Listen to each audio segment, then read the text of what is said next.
দর্শক, আজকের ভিডিওতে আমি আপনাদেরকে চমৎকার কিছু সিনেমেটিক মোবাইল ভিডিওগ্রাফি করার পদ্ধতি শেখাবো। পুরোপুরি ভিডিওটা দেখলে কিন্তু আপনারা আপনাদের মোবাইল দিয়ে নিজেরাই কিন্তু চমৎকার এইসব সিনেমেটিক মোবাইল ভিডিওগ্রাফিগুলো করতে পারবেন। তাই এই ভিডিওটি পুরোপুরি দেখতে থাকুন। যেমন দেখুন, এই মেয়েটা পেছনে হেঁটে আসছে আর পেছনের মেয়েটা ভিডিও করছে, পাশাপাশি পাতাটা নিচে ফেলছে। দেখুন, এটা হচ্ছে রিভার্স অপশান, অর্থাৎ আপনি যখন এই ভিডিওটা এডিট করবেন, যে অ্যাপে এডিট করবেন বা যে সফটওয়্যার এডিট করবেন, ওখানে কিন্তু একটা রিভার্স অপশান আছে, ওখানে ক্লিক করলে এরকম হয়ে যাবে।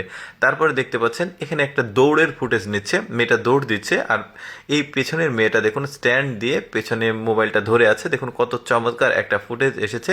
এরকম চমৎকার চমৎকার ফুটেজ কিন্তু আজকে আপনাদের ক্যাপচার করা দেখাবো। মূলত এই আচ্ছা, আরেকটা দেখায় আগে। এই মেয়েটা দেখুন কোন স্টাইলে মোবাইলটা ধরেছে, কোন অ্যাঙ্গেলে ধরেছে, কিভাবে ফুটেজটা নিচ্ছে। একটু যদি ভালোভাবে লক্ষ্য করেন তাহলে কিন্তু আপনারা এই ধরনের চমৎকার সিনেমেটিক মোবাইল ভিডিওগ্রাফিগুলো করতে পারবেন। আর এইগুলো কিন্তু ব্লগ ভিডিওতে, সোশ্যাল মিডিয়ার যে রিলস রয়েছে, শর্ট ভিডিও, এগুলোতে কিন্তু বেশ জনপ্রিয়, দেখতে পাচ্ছেন, দারুণ লাগছে দেখতে।